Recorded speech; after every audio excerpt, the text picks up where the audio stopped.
it's a street meet, right? You can't really read too much into the times. But there were some surprises, some upsets, some interesting results to take note of. First, we'll start with the Boost Boston games there.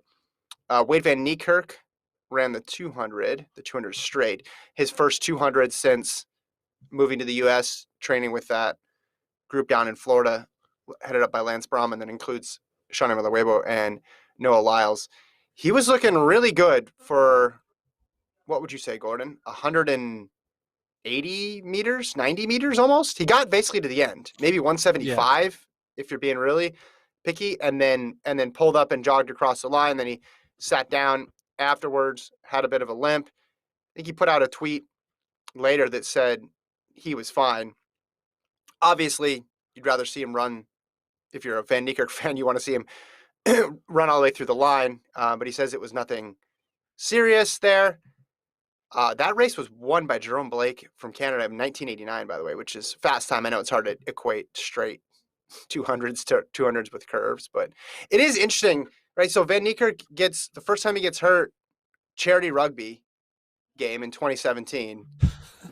And then this wasn't serious, but it would be like the cruelest irony if he gets hurt again running in a street meet straight 200. It's like his body can take the normal 200, his body can take the normal 400 or the 100. He does all these things, but then he gets into these weird, different athletic situations, and that's what causes him issues.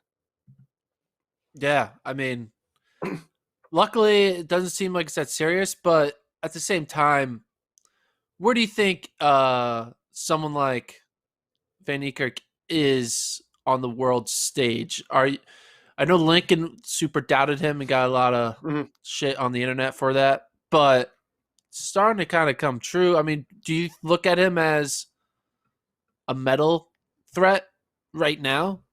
Like, if gun to your head, are you putting money on Van Niekerk medaling in Tokyo? In any event? Yeah, 2 or the 4.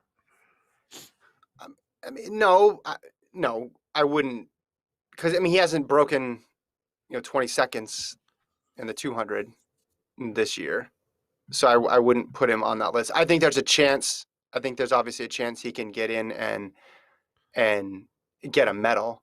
But if you're talking about 400, right, you'd have to put Curley ahead of him. You'd have to put Norman ahead of him. Gardner just had a tough break in a race. I don't know if he's okay after that fall. Zambrano medaled. Do we know a lot about the men's 4? Really? There's a lot of question marks in the men's 4. So I don't think I would count him out of getting a medal. I think a gold obviously would be really, really hard, but betting my life right now, no. And I don't have any more houses to bet, so I cannot bet a house on him. I would count him out. I'm willing to make it official. He's not medaling in 2021. It's not happening. You're filling the Lincoln role here. He'd be so proud of you. It's not happening. There's just too many other great young athletes. I mean, it's very clear. Yeah, I mean, it's tough, right? You obviously break a world record, win consecutive gold medals, and you think, okay, he's going to go on this run, right? And then all it took was really one injury to sort of disrupt that rhythm, and now we are here where we're here. But especially in the 400, where you're right, there's so much young talent coming up, so many people who can run are capable of breaking 44. It's almost, and when you saw Norman run 43-45 last year, you almost thought, okay, the winning time is going to be now in 43 low. That just seems like it's inevitable. Now, it didn't end up happening in 2019 because people got banged up and this, that, and the other, and what you are in April isn't necessarily what you are at the end of the championship season. But point is,